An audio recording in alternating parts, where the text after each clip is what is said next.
Hola grupo, mi nombre es Nasser Pérez.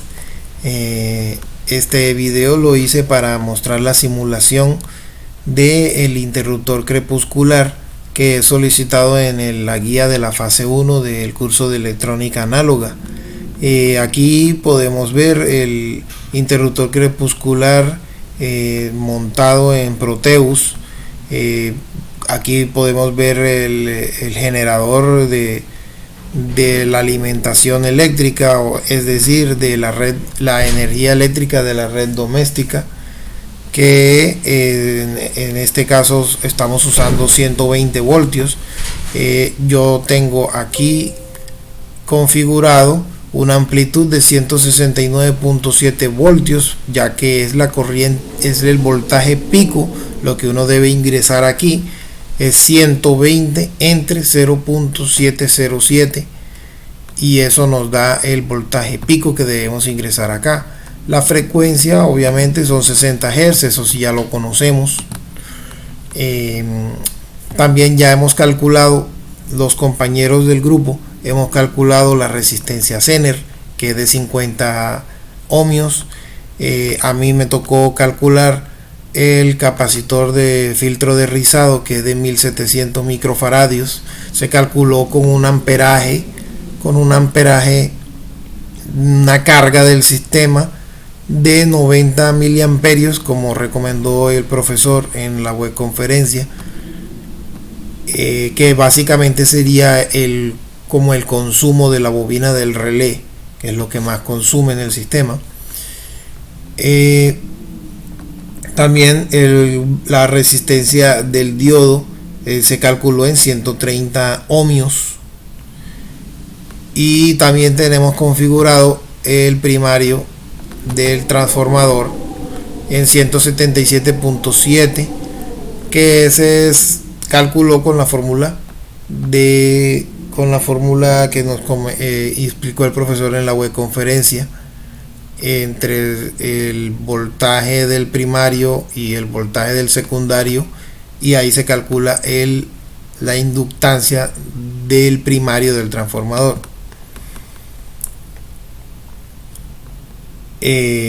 Aquí también tenemos instalado el osciloscopio conectado al primario del transformador y al secundario del transformador para conocer el voltaje pico. Y también está conectado a la salida de lo que es la regulación, el filtro de rizado y el diodo Zener y la resistencia Zener.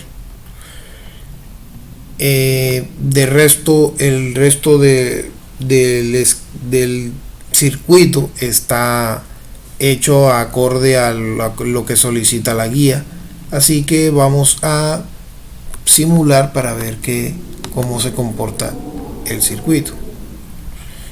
Cuando se simula, se abre enseguida el osciloscopio y como podemos ver, la línea azul, que es la alimentación, es el primario del transformador, nos está dando aproximadamente 170 voltios, y aquí podemos ver 121 voltios RMS con el voltímetro de Proteus. En el secundario también vemos RMS, vemos 9 voltios RMS, o sea que en el cálculo de la impedancia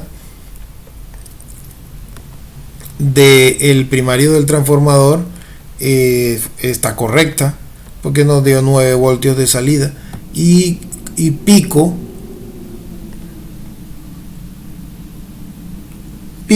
tiene un voltaje de 11.85 voltios. Y 11.85 voltios, sí. Inductancia de el primario es lo que configuramos en el transformador, no impedancia. Ok, 11.85 voltios da pico, 9.07 voltios da RMS, voltios RMS. Entonces ahora podemos cerrar el osciloscopio y mirar a ver cómo funciona la simulación del circuito. Aquí podemos ver que el voltaje de salida de la regulación y filtro de rizado es de 5.20 voltios, lo que es conforme con lo que necesitábamos, que era un voltaje de 5 voltios.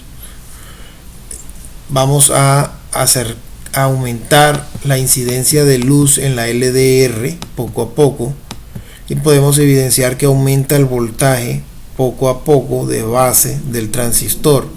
Cuando sobrepase los 0.7 voltios, en 0.81 voltios, se activa el relé y el LED se apaga, por lo que podemos ver que ha funcionado correctamente el circuito. Nos muestra en este amperímetro en serie entre colector del transistor y la bobina del relé, que hay un amperaje de 79 miliamperios, lo que es conforme con el cálculo de los 90 miliamperios que usamos para calcular el filtro de rizado. O sea que nuestro sistema está funcionando con una carga dentro del cálculo. Si disminuimos la incidencia de luz, es decir, si empieza a oscurecer, el relé se desactiva nuevamente y el LED se enciende, encendiéndonos una luz durante la noche. Baja el voltaje de base, es menor de 0.7, y el amperaje de colector es 0, por lo que significa que no hay flujo de corriente en la bobina del relevo, y por eso no se enciende. Bueno, grupo, podemos evidenciar que el circuito ha funcionado correctamente. Gracias por ver el video. Nos vemos la próxima.